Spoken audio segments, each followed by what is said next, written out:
This is my chart from Southeast Health. And you're going to want to make it yours. Not because it's free, but because it's priceless. Because with my chart, you can schedule appointments online with your provider. You can email your provider and get answers. Get test results. refill prescriptions, and manage your family's health care. You know how we all want healthcare to be easier? But no one seems to listen? Well, someone did. Southeast Health. To get your free My Chart app, visit your app store or go to southeasthealth.org. Troy Cable Security makes it easy to stay aware and stay in control of your home wherever you are. User-friendly interface allows easy navigation for lights, locks thermostat, video and garage doors. Never worry about leaving your garage door open or the front door unlocked. Your mobile app can send alerts to your phone for alarm and no alarm events. Know when your children arrive home from school with video response. Make sure your home is powered by Troy Cable Security for ultimate access, awareness, and protection. When it comes to surgery, precision is perfection. The very latest technology available ensures the best possible outcome. The Mako Robotic Arm-Assisted Surgery System is now available at Troy Regional Medical Center. Skilled orthopedic surgeon Dr. Robert L. Liljeberg and his team provide patients with faster recovery and better movement after a knee replacement surgery. When accuracy matters, you deserve the very best. Troy Regional Medical Center. A personal touch, a high level of trust.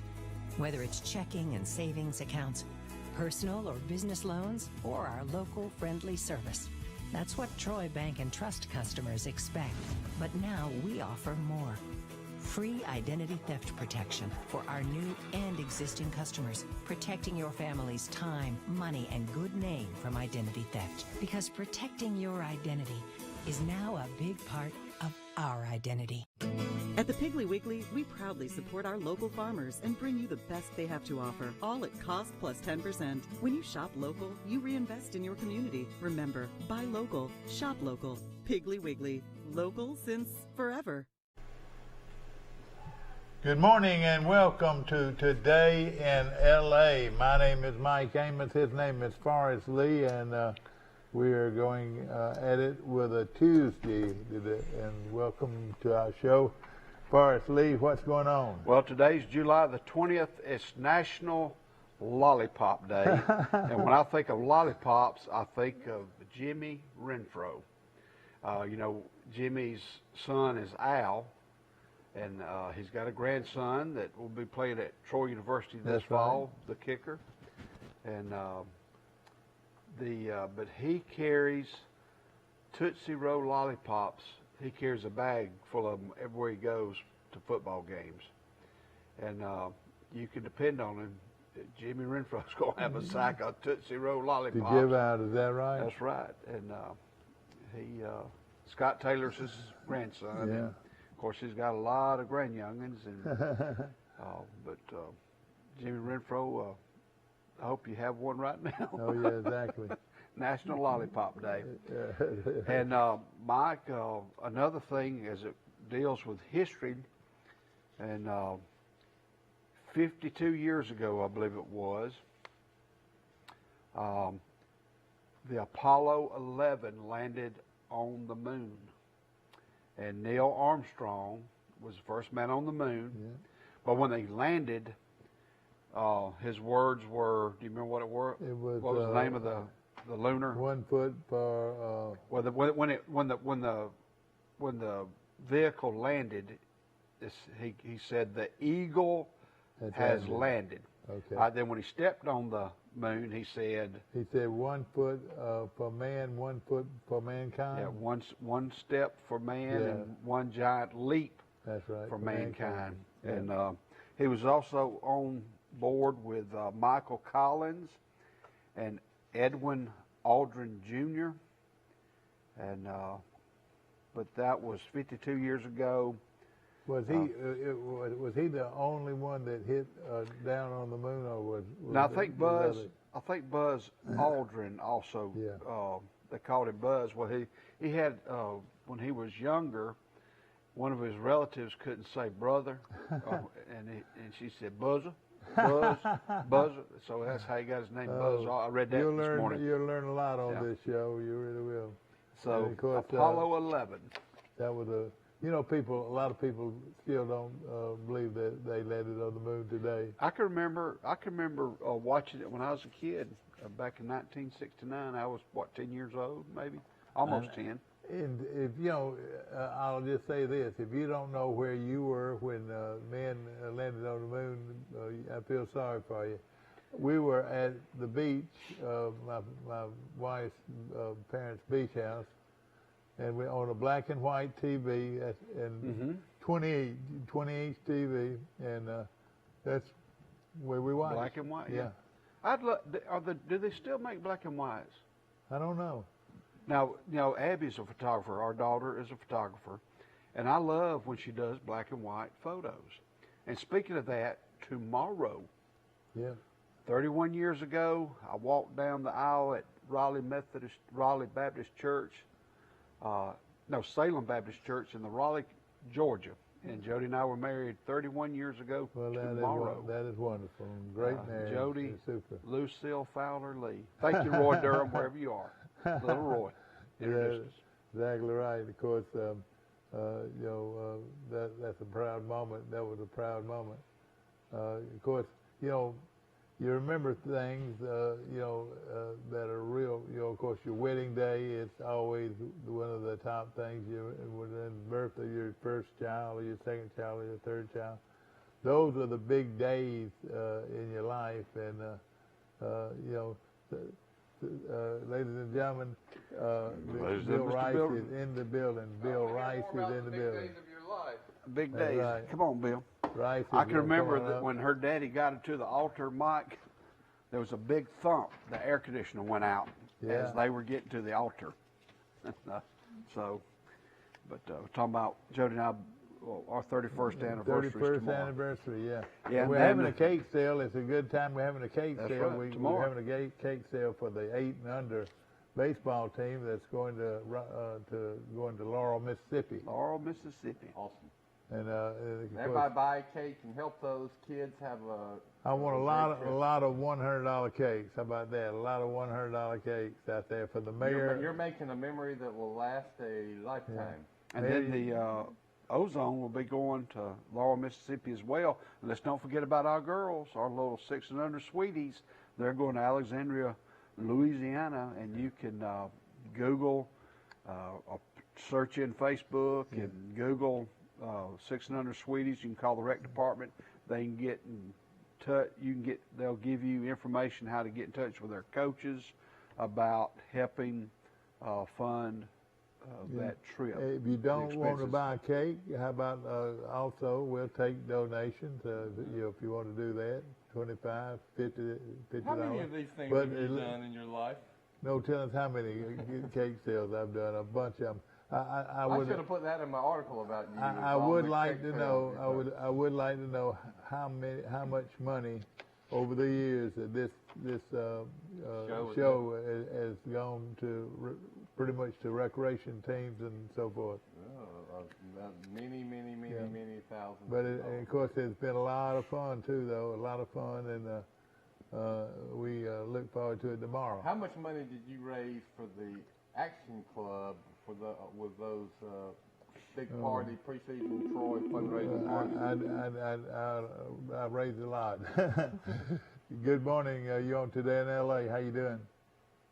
Morning. Mike Amos coming to you live from Grayton Beach, Florida, and of course we got Rice here, and we got Forrest Lee here, and we got Mike Amos coming in here on the what do we call it, Zoom TV. Yeah. And he's probably drinking some Milo's sweet tea. That's right. As you see him zooming in here in a few minutes, we hope. Yeah, we're having a kids-free week. Our girls got dropped off at Birmingham this weekend. We don't know what to do. It's been too much fun around here. Yeah, go ahead and introduce you to your wife. You say, hey. It changes everything. I'll tell you that. He's right. Yeah. Of course, we're all laid back and on laid back TV at its finest. How about Facebook, going across the country and across the world on Facebook every morning on this show? Yeah, I bet there's y'all heard about the story about the guy riding a bicycle and he fell off a bike trail in Stuart, Florida, like 6 feet down into an embankment, and then he was attacked by a female alligator that was 9 feet long. Oh gosh! Bit the man, and now he's been severely injured. And crazy story. Well, Stuart, Florida is not far from you, is it? Is that northern Florida? No, I know somebody lives in Stuart. Larry Dane lives in Stuart, Florida. You remember Larry Dane? Is that northern Florida? You fall down in the embankment, there are alligators down there. And what happened exactly? I mean, he was just on a bike trail, and apparently he lost control of the bike and went down in an embankment about 6 feet, went to the water. And when he got to the water, he got attacked by an alligator. Well, what kept him from getting eaten up? Did he get out of there? He was able to crawl his way out. Yeah. Well, thank goodness. Well, yesterday we talked about the S word, sharks. Mike said, don't talk about that. Now it's alligators today. Yeah, and of course, Mike lives in an area, for some reason, the area of the beach at Graydon Beach, it is evidently the sharks don't mind swimming next to the shore. Well, the issue is we got 12 charter boats to go out every day too, so I don't know how much they're chumming up the water or throwing bait fish out or what they're doing, but definitely a weird situation to say the least. Yeah. What's going on with you, Rice? What's going on with you, my friend? Well, I'm working on the big story on early spread. I've talked about it here before. That I think the virus, COVID, was actually started months before our government said it did. And I've got somebody that a big international website that says they'll let me publish my evidence to prove this. And there's a lot of evidence that supports this. And so I've been working real hard on this story that if I can prove it, everything you've thought about COVID will change, because it's never crossed your mind. People watching that there might have been 20 million people already infected with this virus when we had the lockdowns. So you think about what that would mean. Governor. Herd immunity and were the lockdowns even necessary? I mean, the lockdowns were created to slow or stop the spread of the virus. And what I'm finding is that this virus had already spread across America widely. So there was no way you were going to slow or stop the spread of this virus on March 13th when it really probably started spreading in early November. But I'll tell you So this is a big story for me, and I've been working on it for weeks, actually researching it for years. And it just never ends, Mike. The more I start to write some, and then I find another article that I haven't looked at closely enough, and I do more research, and it's turning into a book. Oh, so that's what I've been doing. Well, Governor Ivey said yesterday that she feels like Alabama schools do not need a mask mandate to reopen safely, despite the recommendation Monday from a national professional organization of pediatricians who recommend that all children over the age 2 wear a mask. Yeah. Now the Olympics, every day something's reported about an asymptomatic athlete who's tested positive or who has been contact traced. So they're going to have to delay their trip to Japan. And there's Mike on Zoom. Yes, sir. Look at that pretty boy. Still going on. Good morning, Mike Amos. How you doing? Got a haircut. Good. How are you? I hope. I'll tell you this. The teachers are vaccinated if they want to be vaccinated, so they got nothing. And the mortality rate. Say a kid does test positive for COVID, the kid's going to be fine. I saw the most amazing statistic I've seen on COVID in the last couple of weeks is from England. Country of 67 million people. They surveyed the whole dang country, every hospital in the country, and they found the number of children under the age of 18 who have died of COVID. and it was in the whole country in 18 months now, a year and a half, the number of healthy children who didn't have leukemia or some other serious disease that died was 3. And so the odds of a child under 18 dying of COVID are literally 1 in 1.7 million, almost 1 in 2 million people. You compare that to the odds that you're going to get attacked by a shark or an alligator. I'd take the latter. I would say this: please get your shot. Get your shot. That's coming from Mike Amos. Bill's telling you that's all opposite.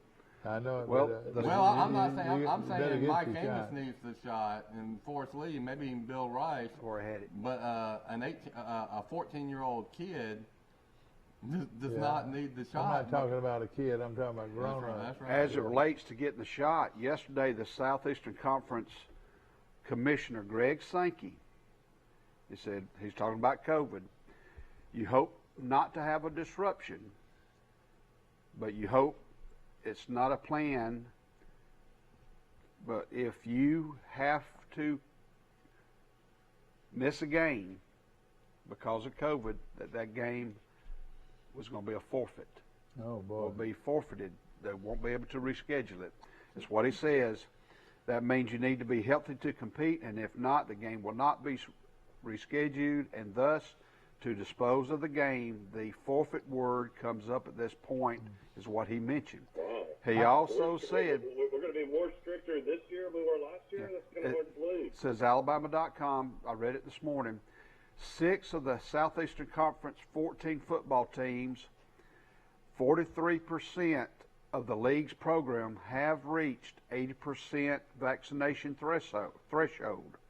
If the teams reach 85% threshold, they are not required to test regularly or wear masks inside school facilities. Well, what they're doing is they're bribing you to get the vaccine, which is ironic because the football players have the same death rate as the 15-year-old kids I just talked about. And remember why we canceled the football season, the Pac-10 and the Big 12? Well, they canceled football, remember, for a couple of weeks, and then they changed their mind. Well, the fear was myocarditis. It's a heart inflammation disease, and they said that we don't know enough and that we're putting these kids at risk of getting myocarditis. Well, they played the season, and no kids got myocarditis. Well, here's the irony. One of the big side effects you're hearing about from the vaccine, especially in young males, it produces myocarditis in young males. I mean, hundreds and thousands of cases already. So they are making the kids get a vaccine that might cause myocarditis when they almost canceled the whole football season last year to keep kids from getting myocarditis. As another curveball, in the Alabama High School Athletic Association, if a team last year had to forfeit or not play a game because of COVID, the home game automatically goes to the team you're supposed to play. Luverne High School this year has 9 home football games, 1 away game, and that's Isabella. Golly. Goshen has only 4 home games. Pike County has only 4 home games because last year they only could play area games. So anybody that Goshen or Pike County was supposed to play last year, if it was home or away, it automatically goes to the other team this year. Mm-hmm. Now, can you imagine Luverne playing 9 home games? Yeah, That's that is good amazing. for Luverne. But it's really amazing. But again, I can say COVID, this. You would think, why don't you go ahead and take your shot and get it over with? Well, that's what they're going to do. And not worry about a thing. Take a shot and not worry about a thing. Well, what you're worried about is you don't know you're going to get this shot and you say don't worry about anything. Yeah, but then 3 years later, it comes out a big study that this shot caused A, B, or C. Yeah, I know it, but you'll be foolish. You'll be foolish if you don't take the shot. I just say that, and I'll go to my grave saying that. Well, I don't think so. You're foolish to take it if you might die from COVID or go to the hospital. Yeah. But if you're a child that has a 1 in 2 million odds of dying, Why would you take a shot when you're not going to die? I mean, literally. Well, I haven't mentioned a child. I say if you're an adult, you ought to take this. That's right. I would say anybody over 50 is you start seriously thinking about it. But under 50, 45, you don't need to take a shot. But I tell you what, again, why on earth is there any cause for question on this thing? Yeah, we were devastated yesterday because we're planning on going to Vegas into October, and apparently somebody in Los Angeles, I don't know what happened, but they're starting a mask mandate in big arenas and large crowds again, and that somehow fell back down to Vegas, where Vegas is making you wear masks again indoors and at arenas and stuff like that. So we were definitely not excited to see that. We didn't want to have to wear a mask while we were out there. And of course, I mean, and we've both been vaccinated too. So I mean, what's the point of being vaccinated if I have to wear a mask? I don't get that either. Well, early spread has a lot of ramifications. So, say that 10%, 15% of 10% of the population had COVID before the lockdowns. That'd be 30 million Americans. Let's say 5%, 15 million. Well, that's people that are becoming infected that have never been counted. So if you go back and you do believe that this virus was spreading widely in November, December, January, February, the number of people who have had this virus is hugely higher than what we're hearing so far. Well, that means that a huge number of people are naturally immune. That's good news. There are a lot more people that are naturally immune to the virus because a lot more people have it. I've mentioned several times, I think I had COVID in late January. Had all the symptoms. I mean, these weren't flu symptoms, these were COVID symptoms. So that was January 24th when I got sick. Well, here it is, 16, 17, 18 months later. I've never had COVID. You know why I think I've never had COVID? Because I was immune, because I had, and there are people watching this show right now that were sick in January and December and November, and not all of them, but I bet you some of them did have COVID. And because they did, they are immune. They've been immune all along. So there's ramifications, implications that are pretty big it's a hypothesis, if my hypothesis is true. All right, don't you think that the responsible thing to do is to go to the hospital and be checked for, to see if you're... I think if you got symptoms, I believe in testing for if you got a fever or symptoms. Have you ever been tested? Yeah, I've been tested. Okay. Don't you think, though, that these football players, these remaining 20% or 15%, have still not been tested or just not going to get tested? They just refuse to do it? On principle. I mean, by now, all these teams, all these players would have already gotten the vaccine. Well, maybe those numbers are not going to come up. Maybe they're freshmen or new players, or you're right, because you would think that by now they would, so it's... I mean, they're about to start practice, like, literally in 11 days. You know, I don't like it. It rubs of authoritarianism, and you're trying to compel somebody to get a vaccine that they have good reasons to. You might disagree with those reasons, but they got good reasons for not getting the vaccine. And they're telling you that, hey, if you don't get a vaccine, your team's going to have to forfeit games. If you don't get a vaccine, you're going to have to wear a mask everywhere you go. If you don't get a vaccine, we're going to put a swab Q-tip up your nose 3 times a week. So, I mean, you see all the things they're hitting them with that, then they're saying, oh, we're not mandating that you get a vaccine. My butt, they're not. They're doing everything. Well, I mean, you can't even do individual team meetings. So, I mean, you'd have, 85% of the players or 80% that have had vaccine, but every single one of those guys would still have to wear a mask in team meetings. I want to tell you about this. You're in the quarterback room, you're in the running back room, you're in the defensive line meeting.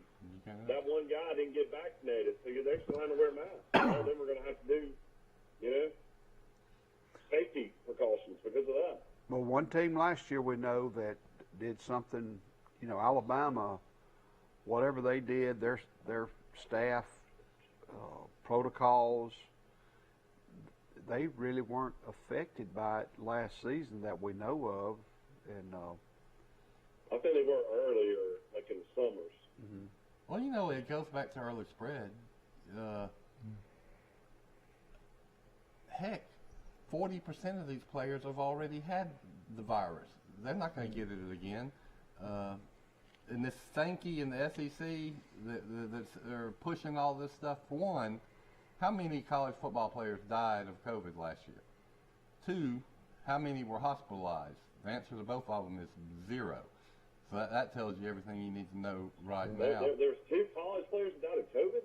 I said 0. The 0 died and 0 were hospitalized, same as high school football players, and they didn't do any testing. But, this shot is not harmful. I mean, your percentages are definitely for the take the virus shot. Well, there have been thousands of people that have died after getting the vaccine. I mean, I don't know about that now. Yes, worldwide. Yeah, but we've always said that it was 99.6% of the cases were mild to asymptomatic, which meant nothing when COVID was at its worst, and then 0.4 was critical, serious that caused death. Well, I want to tell you, finish my point. The numbers of the actual vaccine are 95%. I have emailed the SEC office many times and talked to their spokesperson and the University of Alabama's, and I've asked them one question. Y'all are testing more student athletes than anybody. They're doing it 3 times a week all last year. Remember, they had to get tested, and the coaches and the managers. I said, okay, what percent of those who tested positive, I want to know what percentage were asymptomatic, what percentage never got sick. You know, they will not answer that simple question.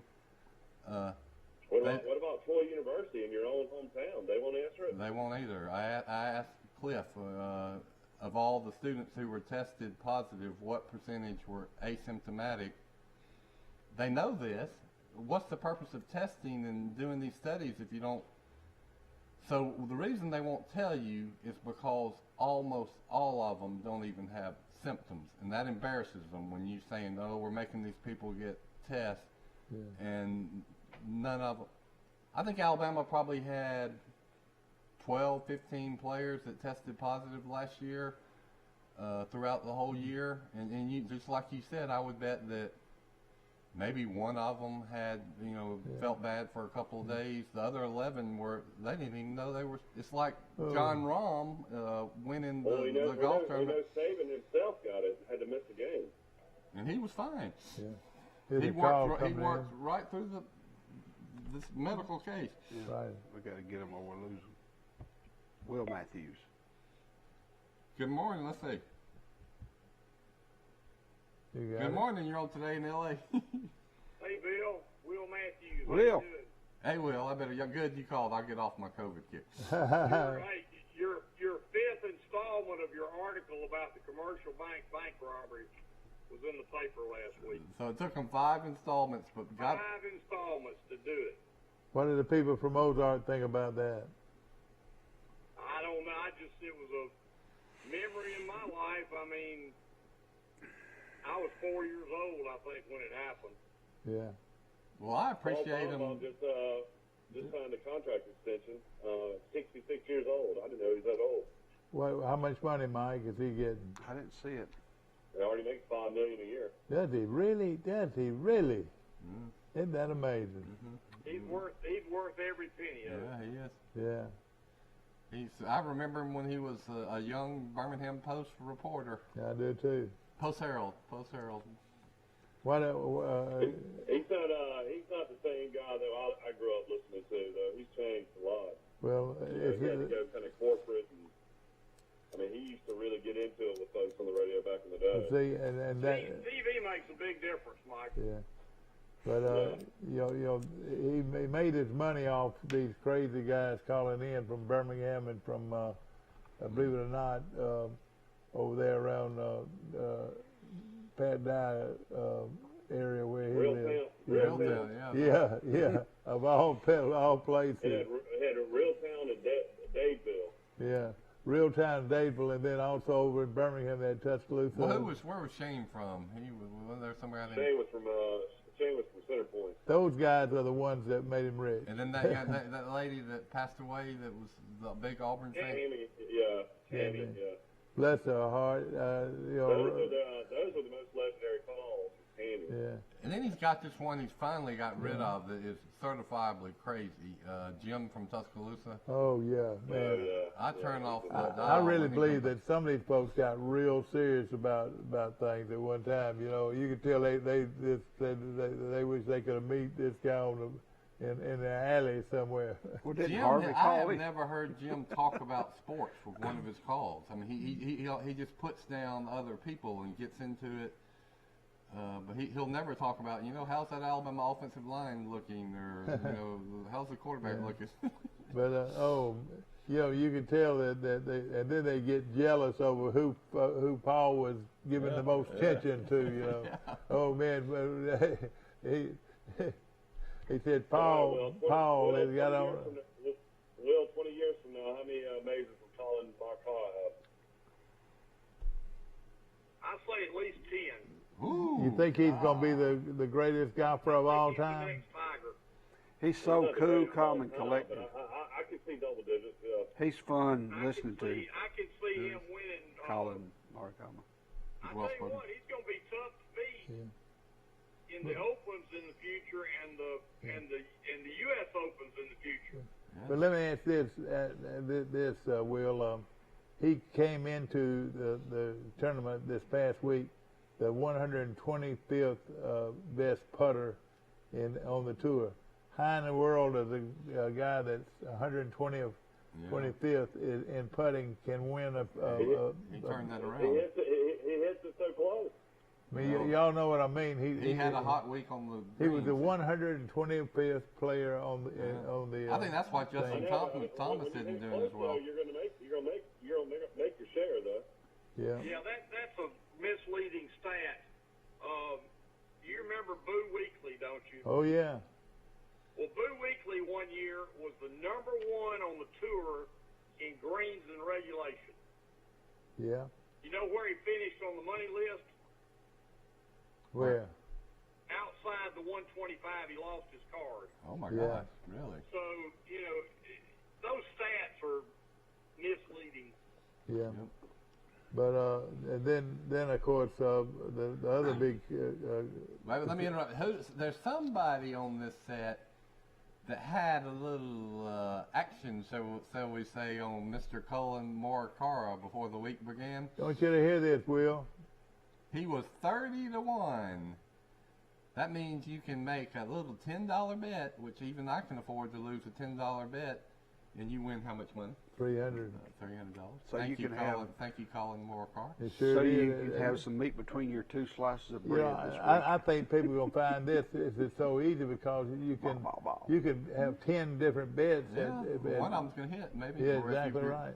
Well, maybe not, but I had 4 that I picked, and then I had some on the top 20. I also had Colin in the top 20 and the top 10 with some different bets, and so those hit too.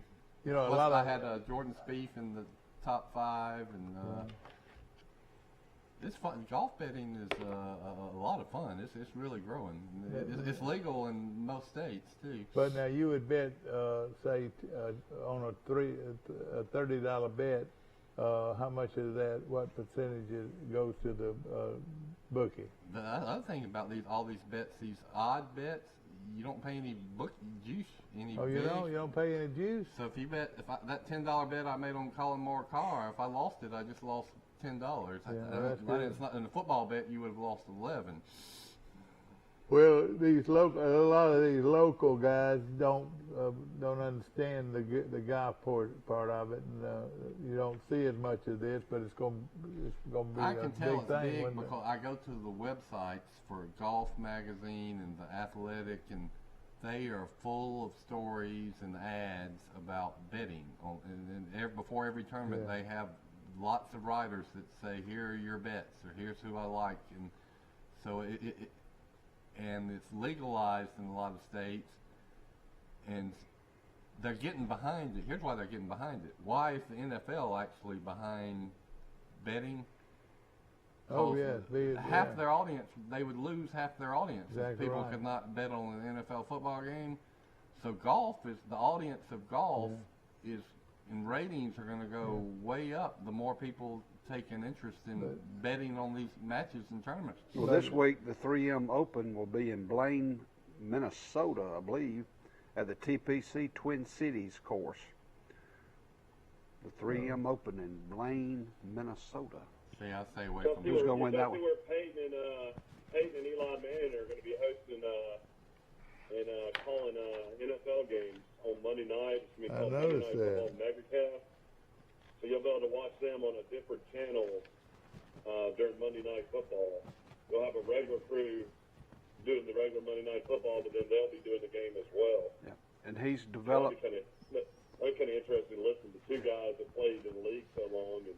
Oh, that'll be great. You know, kind of hear their opinions on games. Kind of dangerous. They might steal the audience from the regular. And the name of that production is. The same thing. The name of his production company is Omaha. Is it really? Omaha Productions. Yeah, Omaha. They're going to do 30 games over the next 3 years. You know what I said jokingly on the show, I think, that if Peyton Manning ran for president, he would win 10 states. He probably would. In fact, right off the bat, and then he would have a good chance to win the election. To me, Peyton's a lot sharper than Eli. Don't y'all agree? His personality. You know, it's you're right. Eli's sharp too. Yeah, of course. I like. Who's going to get Arch? Who must be the sharpest? You know who really, Archie Dad. is class, but no, but you know who what really is the class act behind the whole family, of course. Probably Mom. Mom. The mom. Oh, is she real sharp? Well, she must She be. is real sharp. You ever hear in interviews? Yeah. Well, to have these kids that have turned, and grandkids that have turned out so well, and with all the success they've had, that's a credit to Mama. And then what scares you is that Peyton is going to be close to 80 years old in a few years. Archie, yeah. And he must not have any health issues so far. He's still doing commercials and doing a bunch of stuff. Let me ask Mike Amos, that he's our old-timer footballer. I've been reading The Athletic is listing the 100 greatest football players, NFL football players of all time, and they're doing a story on each of them. And like number 91 was Francis Tarkington. That's right, Fran Tarkington. Dad played against him, but played at Georgia. He was like a little Doug Flutie before Doug Flutie, wasn't he? I mean, he would run around. But you know, he was taller. You know, a lot of people he was still around 6'2" or 6'3", and he goes down. He'll go down along with the great Dallas quarterback. Staubach. Yeah, that's right. Roger Dodger. Yeah, that's right. Those two were the greatest scramblers in pro football. The reason I bring him up is we always hear about Archie, and I've seen his clips. He was a fantastic runner and scrambler, but was Fran Tarkington just as good? Yes, sir. He was a great scrambler. If you look at the stats, Tarkington led but he led the whole league in pass completions and also passes and yardage. He was a great player. His numbers are huge, and he played for so despite running all the time, running for his life, they said a lot of those years he played 17 or 17 years. You can name a lot of these Fran scramblers. Tarkington is 81 years old. Archie Manning is 72. That's right. Well, he's younger than I am. Let's say that. Yeah, he played against like Scott Hunter back in the Alabama days. Well, let me tell you. Dad lucked out. Here's who Dad played against in college. Fran Tarkington was quarterback of Georgia. And Dad played against him one year.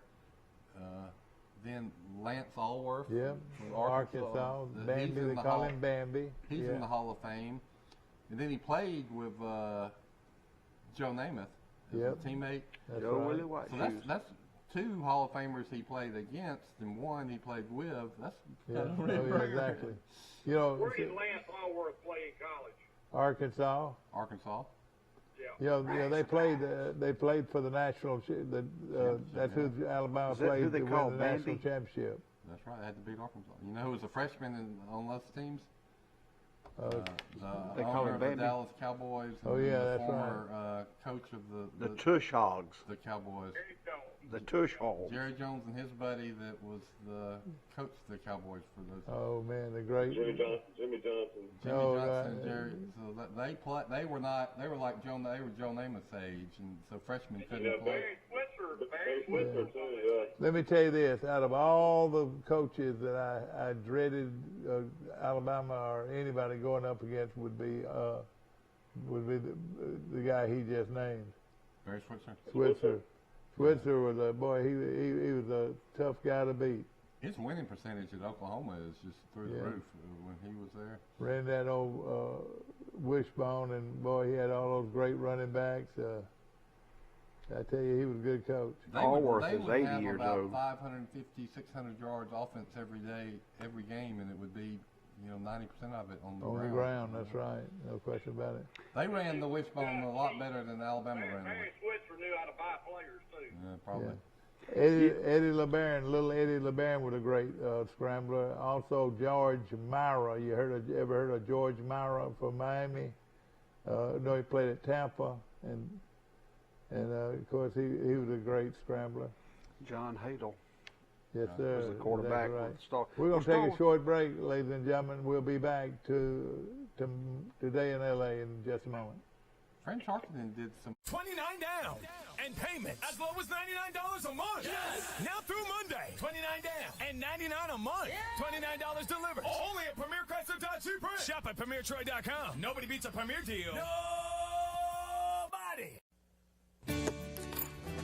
Have you seen an increase in your insurance premiums or significant change in your insurance coverage? Let Sandbeck Insurance offer you a better plan to suit your business or personal needs. Sandbeck Insurance offers many lines of insurance, whether it's home, farm, or auto insurance, work comp, business, or health and life policies. Sandbeck is here for you. Call or visit our Troy, Enterprise, or Andalusia office today. Sandbeck Insurance, where we take pride in taking care of your insurance needs. Done very well. He's a great guy. I'll call him one day and see what he's doing.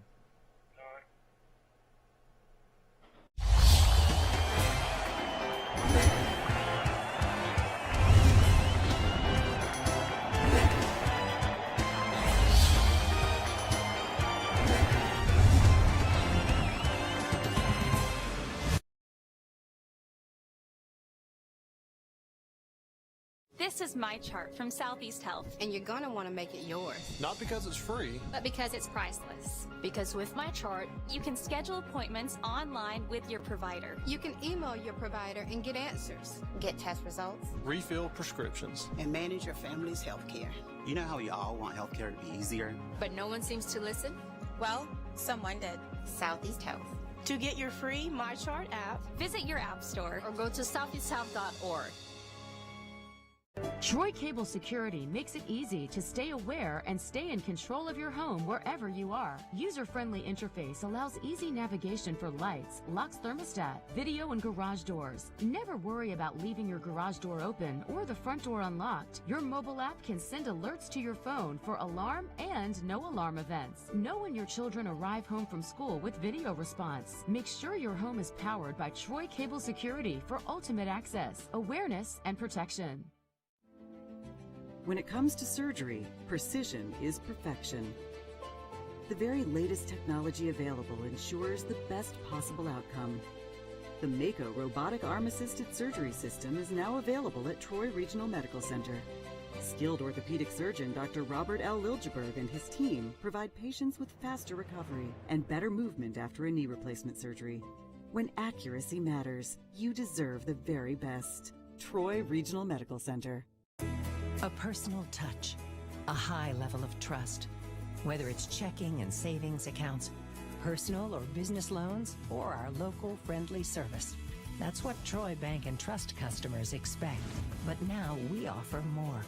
Free identity theft protection for our new and existing customers, protecting your family's time, money, and good name from identity theft. Because protecting your identity is now a big part of our identity.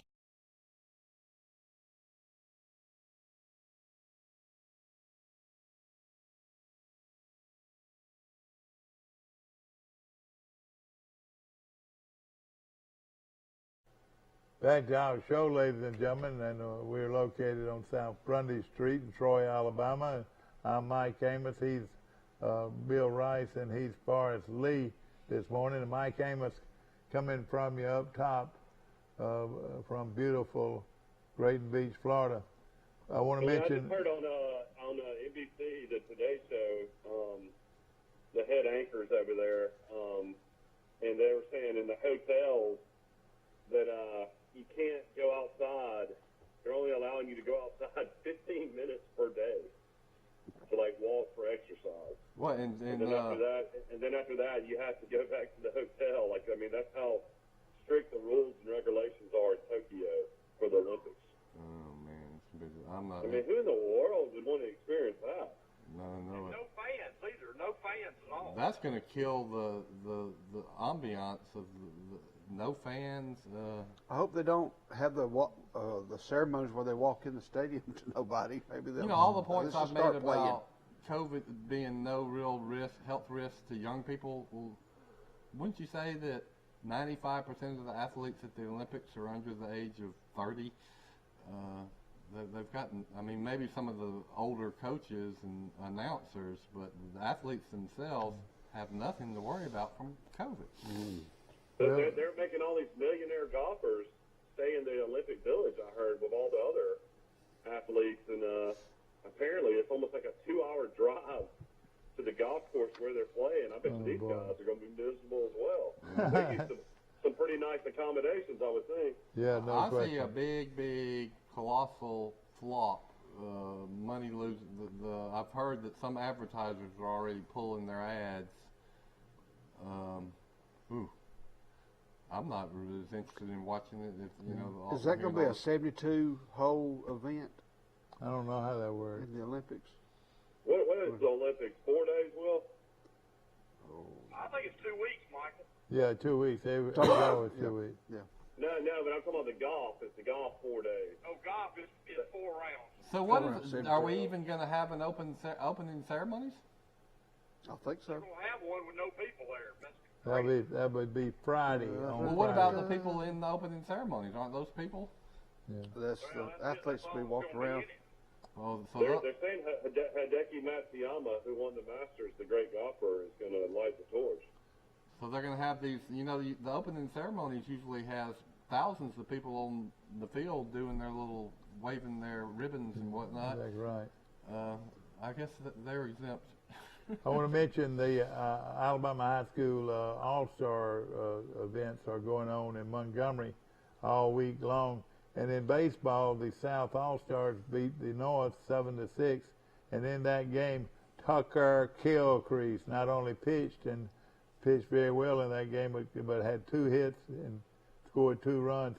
G.W. Long infielder Trevor Morris also had 2 hits in the game. So look out for Tucker Gilchrist in football. It's just around the corner. Baseball. And he's 1A school. Oh, yeah. And he's a golfer. Hey, we've already got a commitment from him in, let's say this, we've got a commitment in football, but hey, he could get one in golf and he could get one in some other sports. Let him play both. The world's richest man is heading to space today, Bill Rice. Jeff Bezos, Amazon founder, is going to go up in space. I guess Branson did it, a couple of weeks ago? Yeah, that was interesting. That was exciting. More power to him. Tell us about that man and when he actually started making all that money. Do y'all know anything about it? Yeah. Amazon. Oh, I know he had Amazon, but he had to have he had to be smarter than other people, didn't he? Yep. What did he do different, you reckon? He said that came up with a great idea and a great concept, and people bought it. And he knew how to execute it. Yeah. I remember Amazon going back. Comes to my house every day. My wife, 10 times a week, we get an Amazon thing. So What, do you do anything with it? I don't do anything with mine. Troy's got an Amazon branch. It's the greatest thing ever. Yeah, Amazon is Michael, I was going to put the moves on Bezos' ex-wife since he got divorced. Hell, she's already remarried. Why would she? Actually, really? Yeah, she had her boyfriend on the side. He Oh, didn't know boy. about it. Now a guy that was multi-billionaire wouldn't know about it, and she got billions. Oh, she must have got it up front, because I would think that. No, she got it when they got divorced 2 or 3 years ago. Oh, that's what I'm saying. She's already remarried. Oh, boy. So's Bill Gates' wife, probably.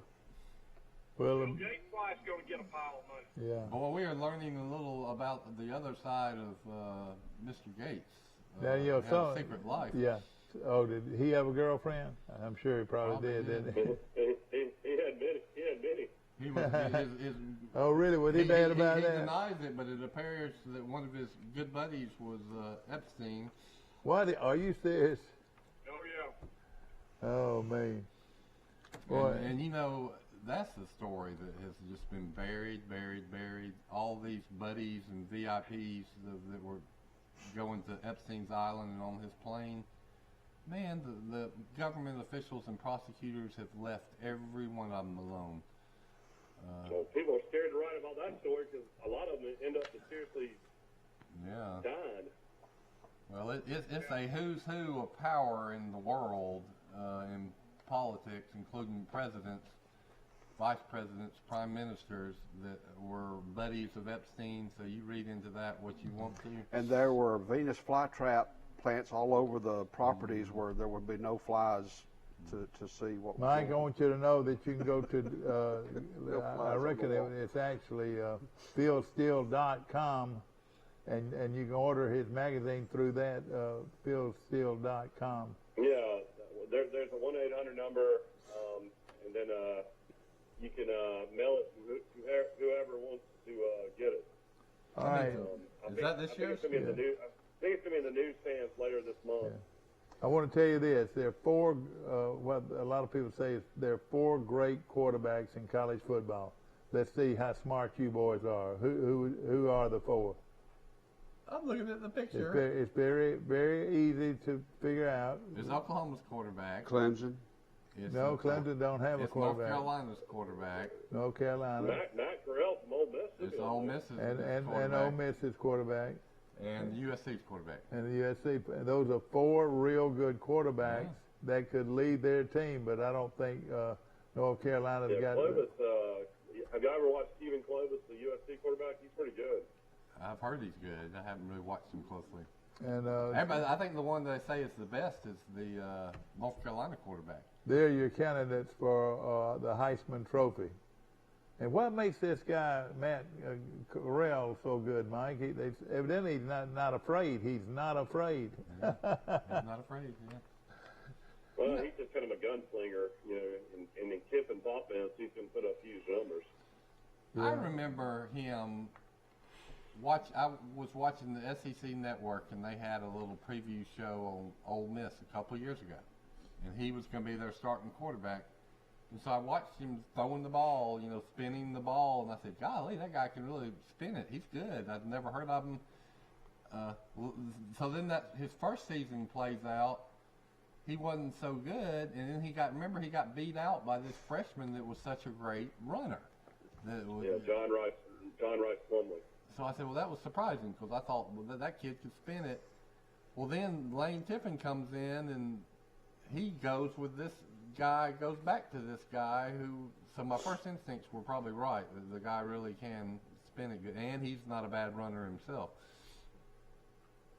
I mean, the most stressful game last year as an Alabama fan had to be that Ole Miss game. I mean, you literally didn't think Alabama was going to stop them.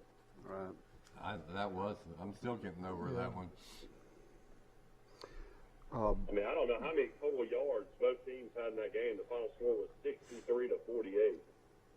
It was like a tennis match. Who's going to break serve? And Alabama broke serve, I guess, one time. Probably got one bogus call from a referee that stopped Ole Miss, and that's all. I mean, you talk about a pressure on Mac Jones and an offense. they had to score every time they got the ball. It's about like they did it in. Hey guys, when y'all were talking about quarterbacks, did you mention the guy from Oklahoma, that Rattler? Oh yeah, he's Dad's real big on Oklahoma. Oklahoma's gonna win it all. Oklahoma. I think Miami's quarterback's good too. That guy that was at Houston and transferred to Miami. Yeah. But he's coming off a knee injury though. Yeah, he's coming off a knee injury. Enrique. I don't know how effective he'll be able to run against Alabama.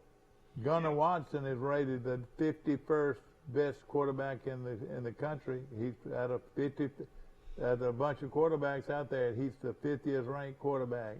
Gunnar Watson. He might not even start. What does the offensive line rank? He might lose his job. Yeah, I know it. What does the offensive line rank? They rank the offensive lines? You know what my solution to that is? I told y'all yesterday how we're going to get the best offensive line in America, but we'll talk about that off the camera.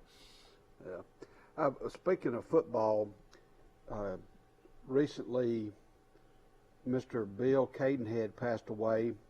In 1948, the Iron Bowl was established after a 40. You know, the last time Alabama and Auburn played was in 1907, but in 1948 they renewed it. Alabama won 55-0. Where Bill Cadenhead passed away at age 96. He's the last known player to play in that game. He was from Mississippi. After he played at Alabama, he was drafted by the Detroit Lions, but chose to go into high school football and later was a State Farm agent. But in 1942, when Alabama discontinued football because of World War II, he decided to join the Navy. He said it's all or nothing. He wanted to be able to play college football when he came back, which he did at Alabama.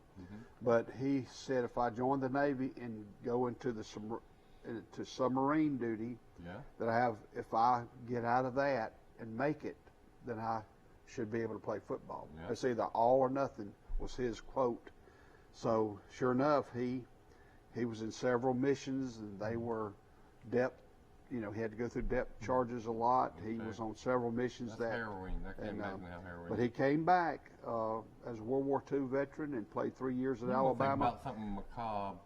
Think about all the submarines that are on the bottom of the ocean that were hit by those depth chargers. And what a terrible way to die. There must have been hundreds of submarines that were sunk in World War II.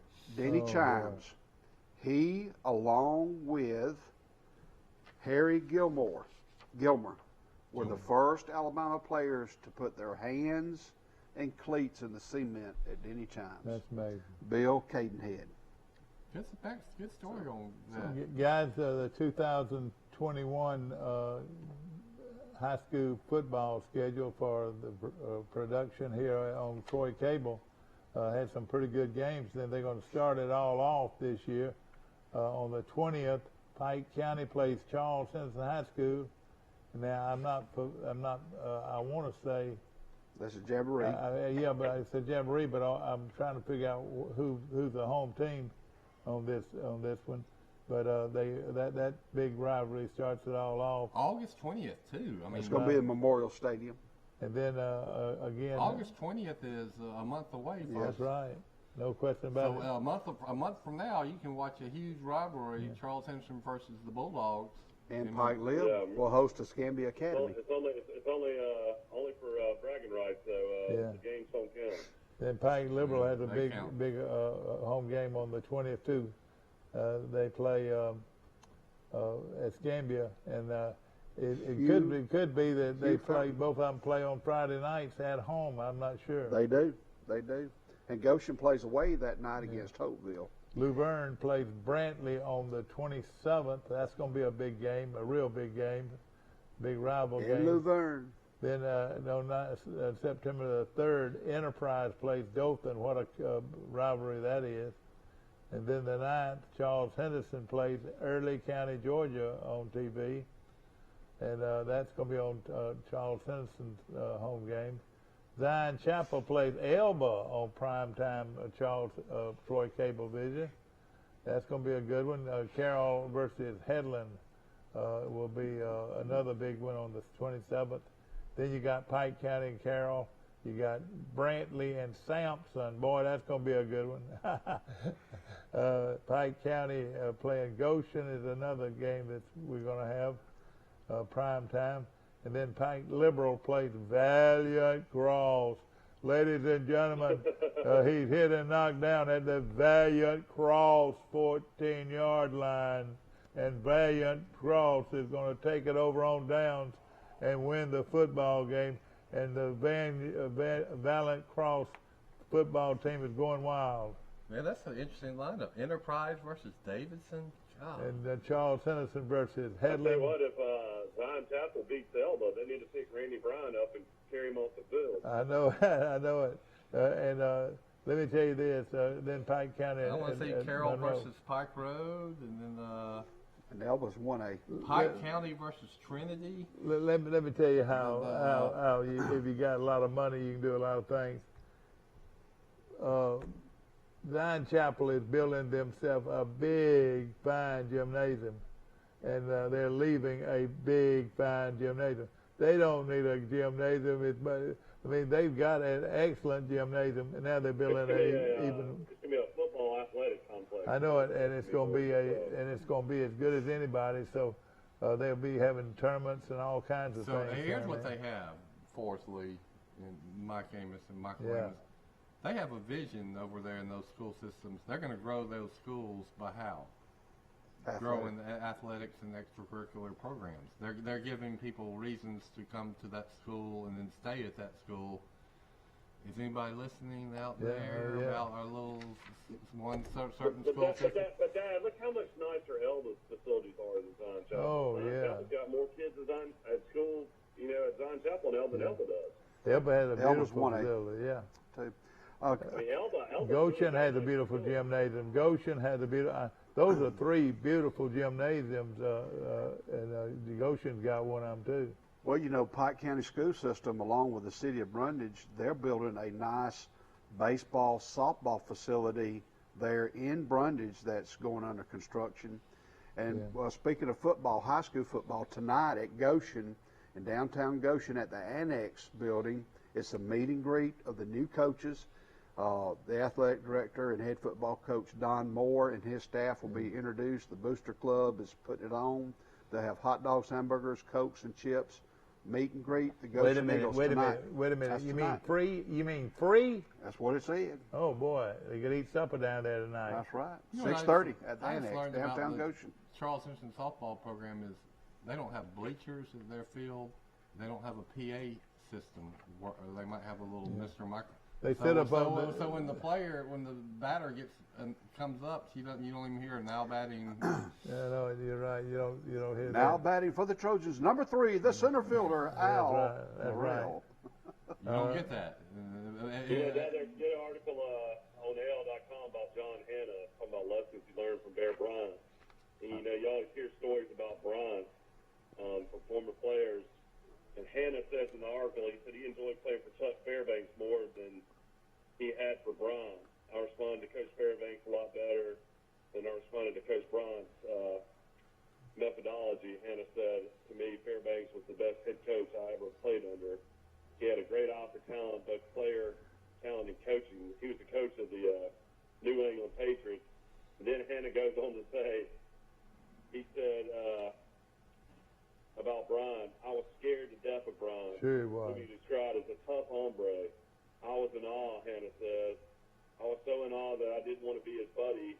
I don't think he wanted to be buddies with me either. What did he say? He said that an athlete doesn't necessarily win. It's the one with the most guts was the most thing he learned from the lesson he learned from Coach Bryant. Let me tell you this. More guts. He goes on to say, I respected Coach Brian. I think a lot of him, Hanna said. I loved his wife.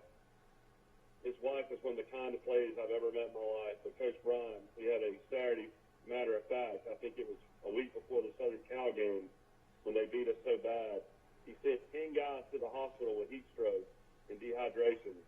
And guys were leaving out in my freshman class. Out of the 40 guys that signed scholarships, only 14 of us made it.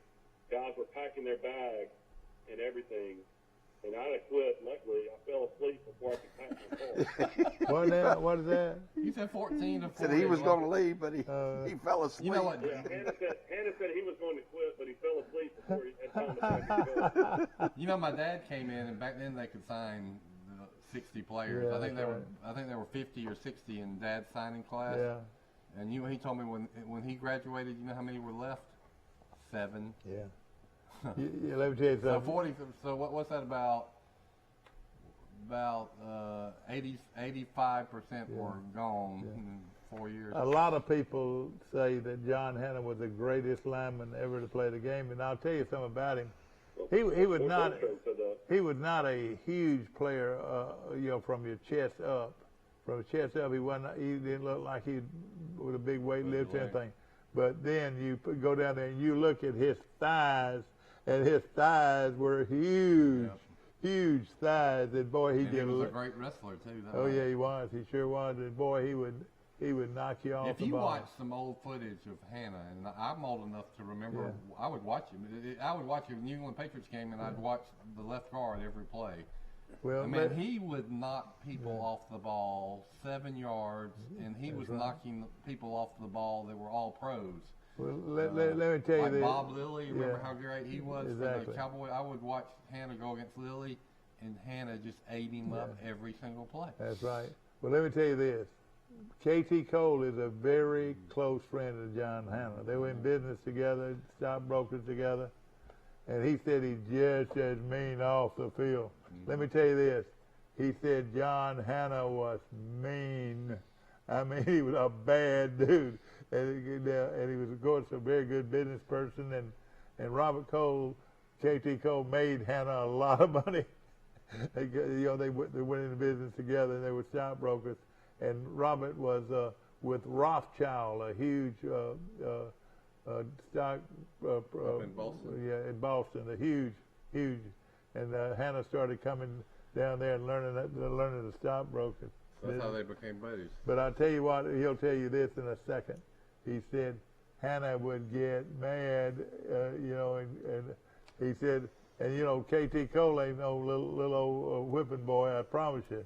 But he said, when you're dealing with a guy like Hannah, man, if he says something, you do it.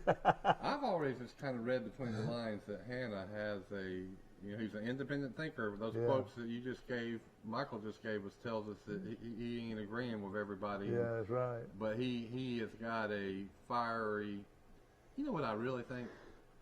A lot of these great football players, they're all a little off. There's a little something different about them. He said that, John, not me.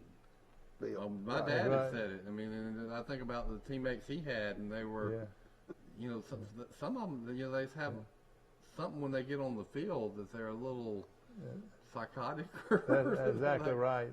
This is funny. At the very end of the article, it says at the end of his college career, Hannah said his father told him to arrange a meeting with Ron. Yeah. So the coach could recommend someone to represent him as he entered the NFL. Coach Bryant looked at me and excused my language. He said in expletive, "John, you ain't good enough to need no damn lawyer," Hannah said. That was the last words Coach Bryant spoke to me at Alabama. He said, what now again? What did he say again? You're not what? He said, you're not good enough to need no damn lawyer. You know what he was doing? You know what he was doing? You know what he was doing, don't you? Hannah was good enough to play in the NFL. Oh, God. No, you know exactly what he was doing, don't you? Or trying to motivate him. Yeah, that's exactly what he knew. He knew how good John Hannah was. And he called John Hannah the best lineman he ever had many times. So he knew how good he was. And the guy. Did you know Hannah's dad started for the New York Giants? Oh yeah, he was a great pro player. Yes, sir. Well, he only played 1 year in the NFL. Oh, he did. That was it. Herb Hannah was his name. Herb Hannah. John Hannah's dad played at Alabama. I think his uncle played at Alabama. John Hannah played at Alabama. So Hannah's must have respected Coach Bryant. Hannah played. Yeah, John Hannah's little brother, Charlie Hannah, was a great player. And then their baby brother, David Hannah, was a pretty good player. All three of them played in the pros. David Hannah was a Sigma Nu at Alabama. Yeah. And they were all good players. Now, one of them played defense, and the other one played, I think the other two were offensive linemen. Charlie Hannah started 183 games in the NFL at left guard for the New England Patriots. He never missed a game. Never missed a game. You watch him. If somebody gets a chance, watch the footage of Hannah. He was the best blocking lineman in the history of the NFL. And you know who might be the best center ever in the NFL? Dwight Stevenson. Dwight Stevenson, yeah, if you watch his tapes, same deal, man. I tell you what, the guy that went out west and made all the money in the coffee business, what was that guy's name? Bob Crider. Bob Crider was also a great offensive lineman at Alabama. He spoke at the Tip Colley banquet one year. Yeah. Oh, yeah. He worked with Robert, too. That's right. Robert got him to be a speaker. He flew to Troy, Alabama, spoke to the Tip Colley banquet, gave a nice talk, and we were going to pay him. Didn't cost you a dime, did it? Yeah, we were going to pay him for gratuity, and he said, no, y'all keep that money. Yeah. And so of course, he spent thousands of dollars to fly in. He was a millionaire plus in the coffee business.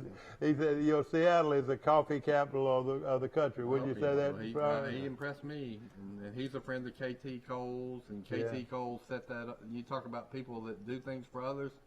Yeah. I needed a speaker for that banquet. I was the president of the Civitan Club. Oh, yeah.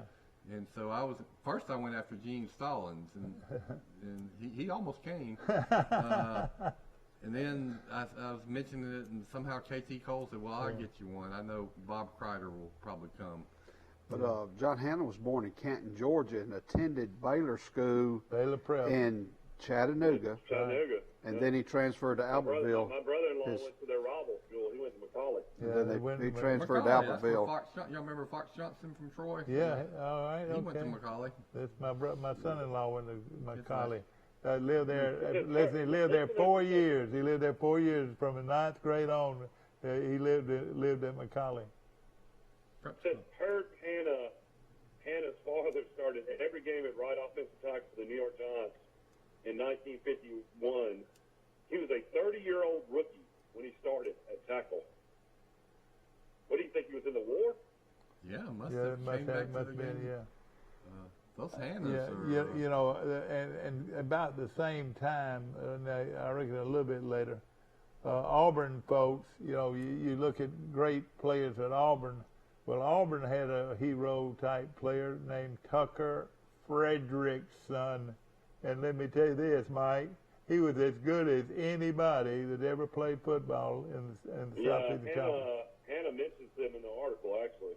What is that? And of course, he went on to play with the Giants. He went on to play with the Giants. He was sort of a Hollywood-type guy. You know, he was from Hollywood, Florida, believe it or not. And he was a great one at Auburn, no question about it. So he had sons Charles, David, and John played for the Tide. Yeah, that's right. David had injuries. He was the baby. But, you know, in the goal line stand against Penn State, David Hannah was one of the defensive linemen on the field. But he wasn't one of the ones that made the big tackle. I'll tell you. They all had to do their job. Hey, I know his name was Barry Krause, and his name was Murray Legg, and his name was Rich Wingo, the third Rich Wingo up top. Rich Wingo, who is Alan Jones' brother-in-law. That's right. Here's Hannah's daddy's, a little bit of his biography. Went to West Limestone High School, served as captain of the basketball team. Then he went to the United States Naval Academy, and he joined in 1942 and served for 6 years. That's why he was so old when he got back. Then he played at Alabama. He enrolled as a 26-year-old at Alabama. Yeah. He's a Naval Academy grad. That's right. Yeah. And then there you go. But ladies and gentlemen, he played at Alabama when he was 26. That's when he started. That's right. Yeah. And said that he originally was going to attend Clemson, but the promise of an extra meal is what sent him to Alabama. Let me tell you what a thrill it was. He also played at Alabama. I was sitting in Legion Field with my wife to be, and it was raining so hard. This Alabama-Auburn game raining so hard they had to have these big plastic covers that you could get under, and it was just terrible weather. And Auburn led that game all the way to the very last, and I'll tell you what happened on the last. But they had dominated Alabama. They led by 3-0, and Stabler, it was raining, real raining at midfield. He took a halfback. He rolled out fake to the running back, and then broke a tackle. And they claimed that Alabama tackled the end. Well, he might have, but then Stabler is down the line. Stabler to the 40, Stabler to the 30, Stabler to the 20, Stabler to the 10. Touchdown, Alabama! And he sloshed his way for a touchdown. And that's when Stabler became a very, very popular player at Alabama after that, when scoring that touchdown in the rain. It's called the run in the mud. It was a run in the mud, and famous place that picture, your buddy printed that picture too, didn't he? Of Stabler doing that. Well, did Billy Cannon have the same type of play one year? Yeah, that was. He ran the punt back against Ole Miss. Ran it back 90 yards for a touchdown, and everybody he made a hero. They would always play that Stabler run before Alabama games to get everybody. Oh yeah, that was really. Yeah, you're right. It was right. And of course, everybody loved Kenny Stabler, but listen. Nobody loved this guy any more than I did. Was Musso, the gift of Johnny Musso, and Johnny Musso go for a touchdown. Musso wins the game for Alabama. I loved him as much as he was my first favorite Alabama. I got his chins. I went to the Alabama-Miami game when he was a junior, maybe. Yeah. In the Orange Bowl. We lived in Fort Myers, Florida at the time. I was maybe 6. Dad took the family over there. Since he would played at Alabama 10 years earlier, they let us in the locker room after the game, and I got Johnny Musso. I talked to Johnny Musso, and he said, "Here." And all right, let me just say this: it's like Mean Joe Green giving the kid his. Forrest, you couldn't get a jersey because they were rip-away jerseys. Musso wore a rip-away jersey, and you never. All you saw was shoulder pads most of the time because every play. He ran with the rip-away jerseys, and that was something that you never see today. It was Johnny Musso was the star at Alabama, and Pat Sullivan was the star at Auburn. And the senior year, they were both from Birmingham. And let me tell you this: his senior year, he ran for 212 yards against Auburn, and Musso, that was his finest moment in that game. And then he went to Chicago. Played for the Bears a couple of years, and he became like John Hanna. He became not a stockbroker; he became a commodity. Exactly broker. right. He was a backup to Walter Payton, according to this. Yeah, I tell you what, if you can look up Musso, he made a millionaire in the commodity market. Yeah. He's just one of the many ultra success stories that played at Alabama off the field.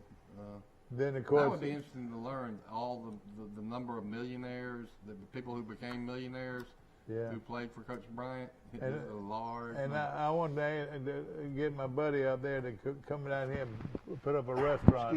You reckon he's gonna do it? We need to write him a letter and tell him to put up a restaurant here in Troy. Bob Baumhauer. Bob Baumhauer. Troy. Of course, right now we have. Musso played from the BC British Columbia Lions from 72 to 74 in the Canadian Football League, then the Birmingham Vulcans from 75, and then he played for the Chicago Bears from 75 to 77. Yeah. So he played about 5 or 6 years combined. Yeah, knee injury got him. But let me tell you something else. Let me tell you else, Mike. I've told you this all your life. He ran with 3 legs. Y'all know what I mean? And because when he got hit, he would put that one. He put that head. He was the best I've ever seen. Putting the hand down and taking another 5 yards with him. He was a great player, no question about it. Isn't that crazy? He was the backup of Walter Payton. Oh, I know. He didn't have much of a chance. Johnny Musso was great, but he was no Walter Payton. No, he wasn't. You talk about watching the highlight films. You watch the highlight films of a young Walter Payton. Wow. But you could look at the great one that played at Florida. But Payton would run over people. Barry Sanders just juked him and cut so quick. It's about Emmett Sanders, Mike. Yeah, talking about Emmitt Smith. Emmitt Smith was a Payton lookalike. His idol was Payton. And what a great. You talk about thighs. That's what you do. You look at athletes that they got huge thighs, and He had them. Of course, our show is brought to you by Premier Dodge, Chrysler, and Jeep and Ram trucks in Troy. Great deals, probably the best deal they've got going on right now that they've had since they've been there. Want to say hello to Maddie this morning, and Maddie won the rodeo championship, didn't he? Maddie Gregory, yes, sir. That was in Andalusia, Alabama, and she's going to the Nationals, and I forgot where I saw it on Facebook. But I'm not sure where the Nationals will be. Probably Mississippi, but I'm not real sure. I didn't know. I've been out there to his farm, and I didn't know that she was so involved in rodeo. And that's a great honor. You don't win a championship like that without a lot of every practice, day. Yeah. And she's cute as she can be, and she's got two great sisters. And I tell you what. If we had to name Man of the Year, I would have to throw in Jason Gregory because he has done so many things for our community, our schools, and our just people that need help. He has helped them out. Of course, the hospital, he's got involved in everything. I'll tell you, any town that's going to thrive better have some people like Jason. I think it's going to be in Perry, Georgia this weekend. What now? Perry, Georgia, maybe? The national. Exactly. Maybe in Perry, Georgia. Yeah. But today, in the SEC Media Days, on the agenda, Kirby Smart from Georgia, John Heupel from Tennessee, Mark Stoops from Kentucky, and Lane Kiffin from Ole Miss will be speaking. That'll be a good one. That'll be what everybody wants to watch. Is that, Mike, is that televised? What time y'all giving away cakes tomorrow? Is that all done? We're gonna give it away. I want you to help us out some. We're gonna start that cake sale right at 7 o'clock, and hope to raise some money. A lot of $100 cakes hopefully. Have these parents got people ready to call in? Yeah, well, I know the mayor I'm sure they got the mayor, the sheriff, the chief of police. We're going to have hopefully as many people as we can to raise money. It costs a lot of money to take a team to World Series. And Laurel, Mississippi. You don't appreciate what people do behind the scenes. Like I've told the story before. When I was 12, I was on one of these tournament teams, and we made it to the state tournament in Montgomery. Heck, we almost won it. We finished second, and but we stayed in the hotel in Montgomery. We didn't drive back and forth from Troy for a week because we had some rain days, Yeah, So some of the funnest times I've ever had in my life were hanging out at that little motel. Yeah. But and then we ate at Red Lobster and places like that. Man. And so I'm thinking, it was only later in life I thought, who the heck paid for all of 14 kids to spend a week in Montgomery? You're talking about memories, great memories. Those are some you had. I'll tell you one of mine playing Little League ball, and I love Leon Hillier. He was one of the best people I've ever known, and a great citizen of Troy, great coach, great teacher, great banker, whatever. You can say superlative. You talking about class? Class person. And I was a little old boy playing in the district tournament over in Greenville, and I remember we after the game they took us to this restaurant in Greenville, and I swear that steak that they gave us was bigger than the plate. I've never seen steak like that as a little old boy. Somebody got that for you. And I was just tickled pink. Then the next day at practice, I looked and I said, I must have lost my shoes. And sure enough, they had mailed my shoes back. I lost my baseball shoes, and they mailed them back to the mail. And Leon came up and said, Mike Amos, here's your shoes. and then let me tell you something, I didn't have one pair of shoes. That was it. You needed those shoes. They had cleat. And then we played You were so Andalusia. excited eating that steak at that restaurant. That's right. That's right. Your baseball shoes. And then the next week we played Andalusia. They had Mike Sasser playing for them and Robert Kramer, and they beat us like a drum. Let me tell you, who was the great pitcher that played for the Braves, and then before that was a two-way player at Auburn? I'll tell you this. I'll tell you exactly. Arnold. No, that was the pitcher and the center fielder that could hit at all. Oh yeah, Tim Hudson. Yeah. Well, I'm talking to Brian Meadows recently, and SEC Player of the Year. And we're talking about tournaments and what a big deal they are, and roll out the red carpet when you host one in Troy. And he mentioned that he played on the World Series team that went to Texas. Brian did. Yeah, he played against Troy. 14. Yeah. So they won the state tournament, and he said that year to win the state tournament, you know who they beat? They beat Phoenix City. Yeah, that's right. And he said he didn't realize it at the time, but one of his teammates later told him that the pitcher for Phoenix City was who? Tim Hudson. Tim Hudson, yeah, that's so right. Brian Meadows beat Tim Hudson in they went head to head, yeah. Dixie tournament game to win the state championship. Sure did. They were very good. It was probably a 1-0 game. Yeah, exactly. His last year at Auburn, he batted .396, 18 home runs, 95 RBIs. Oh, man. He was 15-2 as a pitcher with a 2.97 ERA. He'd be playing both ways today. Well, you're in the National League now. He did get the bat. Then he got the bat. He's a pretty good hitter. Hey, I went into. Had a hitter the other night. I mean, a pitcher the other night. Max Free goes 3 for 3. I believe I walked in.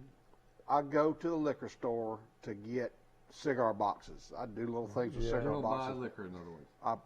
Evidently. Anyway, but I ran into Garrett, the Garrett kid's grandmother. Yeah, sure. And I think he hit his first major league home run. That's what she told me a couple of nights ago. I have to research that, but that's what I heard. Levi's son? I want to say he's got 2 kids in the major league now, doesn't he? Which one is it? Bryant? One of them's a pitcher. Do they have another one? I guess he got the bat. Let me see if look him up. I remember that little kid. I'm looking him up right now. He was a first-round major league draft choice a couple years ago. Sure was. Braxton Garrett. Let's see if we can find it. I think he plays for the Marlins, doesn't he? That's correct. Yeah, he does. All right, let me tell you this. He was playing AAA to Before we get off, I played on a watched a tournament game when Rip Talbot pitched against Auburn High School, Auburn, the city of Auburn, in recreation ball. Auburn had a pitcher named Arnold Umbach, and his daddy was the wrestling coach at Auburn. Swede. Swede Umbach. And he went on, Umbach, they beat us 2-1, and of course the pass ball beat us 2-1, and they advanced, I think, all the way maybe to the World Series. They were that good, and they were led by a pitcher named Arnold Umbach that later pitched for the Atlanta Braves. Yeah. And he played recreation ball, and Jimmy Norman was a star player for us along with Rip Talbot. They were really good players. And Ronnie Jones. 10 years later, 15 years later, they're going to be. Some of them are going to be in the major leagues. One of our best players, Ronnie Jones, was a catcher. He went on family vacation and said did not play. If he'd played, there would have been a great chance we'd won that game because he was a good catcher. Who is the guy from Japan that is tearing it up as a pitcher and a hitter this year? Ohtani? Shohei Ohtani. He's the real deal, isn't he? He's the real deal. He's the Babe Ruth reincarnation. Like a Babe Ruth, yeah. Well, let me tell you this. We're going to talk more football, and you talk about Miami. Gosh, Phil still thinks Miami's going to be really good this year. So Bill Rice is that first game could be close. They got a lot of good players coming back. They weren't bad last year, and then they killed it in the transfer market. All right, we remember our cake sale now tomorrow. It's very important to go ahead and buy you a cake and support this team. And we're going to have a cake sale right here on this show. You're going to have some delicious cakes, and we're going to make some money tomorrow to help with that 8 and under tournament team going from Laurel, Mississippi. I'm Mike Amos. He is Bill Rice, and he's Forrest Lee, and we hope, and Mike Amos, there he goes on Zoom up top. We hope you enjoyed our show. We'll see you tomorrow. At the Piggly Wiggly, we proudly support